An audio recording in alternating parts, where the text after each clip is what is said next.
Bienvenue dans le tutoriel vidéo du système fluidique du Flow 400. Voici le schéma du système fluidique du robot lorsqu'aucune expérience n'est lancée. La flèche, présente dans le cadre rouge, montre la direction du flux des réactifs.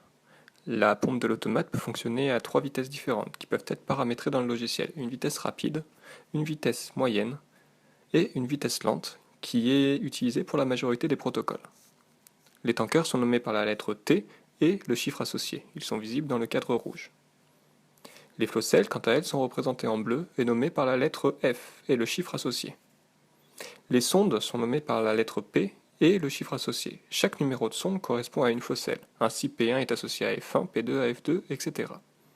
Commençons avec une explication basique de la commande dite flow. La commande consiste à amener le réactif du tanker 1 jusqu'au flowcell sélectionné, ici les flowcells F1, F2, F3 et F4. Dans un premier temps, le robot va activer le connecteur fluidique pour que le réactif puisse accéder au flowcell.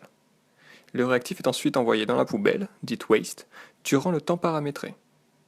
Plutôt que de jeter les réactifs du tanker 1 ou 2, vous pouvez les recycler. Nous allons détailler le processus pour le tanker 1, mais il faut savoir que ce processus s'applique également pour le tanker 2. Dans un premier temps, le réactif est acheminé vers la flowcell sélectionnée. Pour éviter le mélange des réactifs dans le tanker 1, le volume mort est envoyé dans le waste avant le recyclage. Puis, le connecteur fluidique switch pour que le réactif puisse être acheminé vers le tanker 1.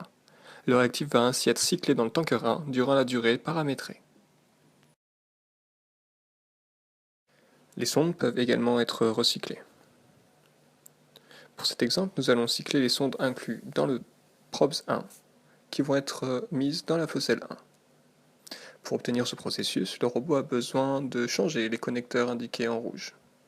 Ainsi, les sondes contenues dans P1 peuvent être acheminées vers F1. Puis, les sondes peuvent être recyclées à nouveau dans P1 durant toute la durée paramétrée. Nous vous remercions d'avoir regardé cette vidéo. N'hésitez pas à nous contacter si vous désirez plus d'informations.